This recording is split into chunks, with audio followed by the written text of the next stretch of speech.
आजकल के टाइम में हार्ट अटैक बहुत ज़्यादा कॉमन हो गया है। और दूसरा, सेलिब्रिटीज़ जो कि बहुत ज़्यादा फिट है, अपना ध्यान भी रखते हैं, उनमें बहुत ज़्यादा कॉमन हो गया है।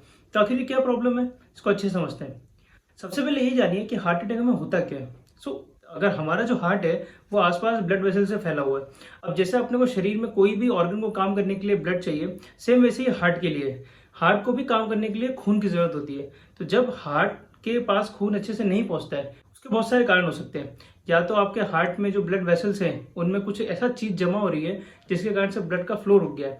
अब जब फ्लो रुकता है तो उसके कारण से हार्ट में अटैक आता है, उसी को हम हार्ट अटैक बोलते हैं। तो इसके लिए दो चीजें होती है। सबसे पहले इंसुलिन, जो हमारी बॉडी की अधिकतर प्रॉब्लम की जड़ है। जब इंसुलिन काम नहीं करता है तो उसके कारण से हमारा ब्लड शुगर बढ़ जाता है, बीपी बढ़ जाता है, कोलेस्ट्रॉल बढ़ जाता है। अब ये जो ट्रायड है, इन तीनों की चीजों को मिला के ये प्लाक का फॉर्मेशन करते हैं। प्लाक क्या होता है? एक स्टिकी मटेरियल होगा जो हमारे ब्लड वेसल्स हैं उसमें चिपक जाता है आगे। अब वो चिपक जाएगा तो उसके कारण से क्या होता है, जो ब्लड फ्लो है वो रुक जाएगा और इसी कारण से हमें हार्ट अटैक आता है। अब हमें पता कैसे चलेगा कि हमारी बॉडी में इंसुलिन काम नहीं कर रहा है? सबसे पहली बात, जब आपकी बॉडी में इंसुलिन का इम्बेलेंस है तो आपकी जो सेंट्रीपिटल ओबेसिटी है वो बढ़ जाती है। मतलब कमर के आसपास का एरिया बढ़ जाएगा, आपकी कमर बढ़ जाएगी और पेट के आसपास एरिया में बहुत ज्यादा फैट जमा हो जाता है। नॉर्मली ये 80 सेंटीमीटर होता है फीमेल्स में एंड 90 सेंटीमीटर होता है मेल्स के अंदर। अगर बढ़ा हुआ है तो आप समझ जाइए आपके इंसुलिन के लेवल्स में कुछ ऊपर नीचे है। तो आपको करना क्या है? आपकी ब्लड शुगर कम करनी है, कोलेस्ट्रॉल कम करना है और आपकी डाइटरी इंटेक ठीक रखनी है। अब ये बात तो रही उनकी जिनके बेली में फैट है या जो ओवरवेट है। लेकिन बहुत सारे ऐसे लोग हैं जो फिट हैं, जो रेगुलर जिम भी जाते हैं, डाइटिंग भी अच्छे से करते हैं, लेकिन फिर भी उनको हार्ट अटैक आ रहा है। तो इसका क्या कारण है? अब इसको समझना अच्छे से। अब होता क्या है कि हमारी बॉडी में एक मास्टर ऑफ हॉर्मोन्स है। मास्टर ऑफ हॉर्मोन्स का मतलब, अगर ये ज्यादा है तो बॉडी में कोई भी हार्मोन या काम नहीं करता है। वो क्या है? वो है कॉर्टिसोल। कॉर्टिसोल क्या है? एक स्ट्रेस हार्मोन है। जब आपकी बॉडी स्ट्रेस में होती है, अब किस तरह का स्ट्रेस? अगर आप अच्छे से सो नहीं रहे हैं, अगर आप ओवर टाइम वर्क कर रहे हैं, बॉडी को ऑप्टिमम न्यूट्रिशन नहीं मिल रहा है, किसी भी तरह का स्ट्रेस हो सकता है, वो मेंटल हो सकता है, फिजिकल हो सकता है।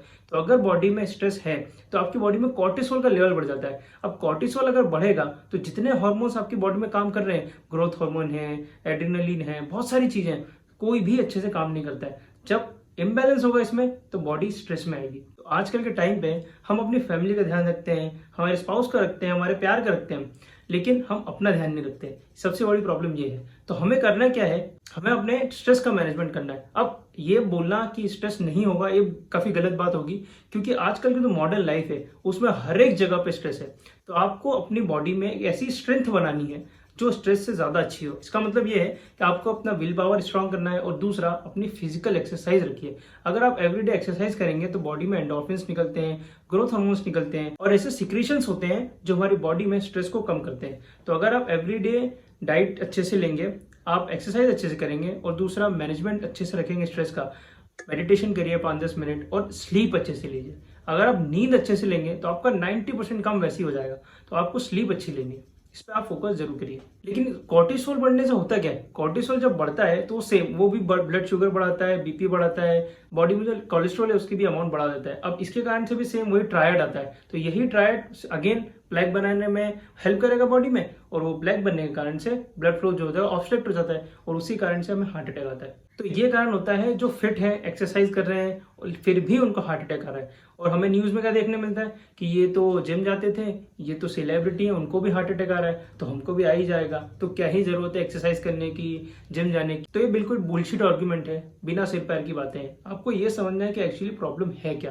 तो ये अगर आप चीज समझ जाएंगे तो बिल्कुल ईजी हो जाता है चीजों को मैनेज करना। तो एट द एंड इसको कंक्लूड कर देता हूं मैं। आपको एवरीडे 10 मिनट का मेडिटेशन जरूरी है, चाहे आप फिट हो चाहे आप ओवरवेट हो। दूसरी बात, आपको एक्सरसाइज जरूर करनी है। 5-10 मिनट, 15 मिनट, 20 मिनट अपने शरीर के लिए निकालिए। पूरे 24 घंटे में से अगर आप 20 मिनट भी एवरीडे अपने शरीर को देंगे तो बहुत ज्यादा फायदा होगा आपको। आपकी बॉडी स्ट्रेस रिलीव कर पाएगी और अच्छे से सारी प्रोसेस को कर पाएगी।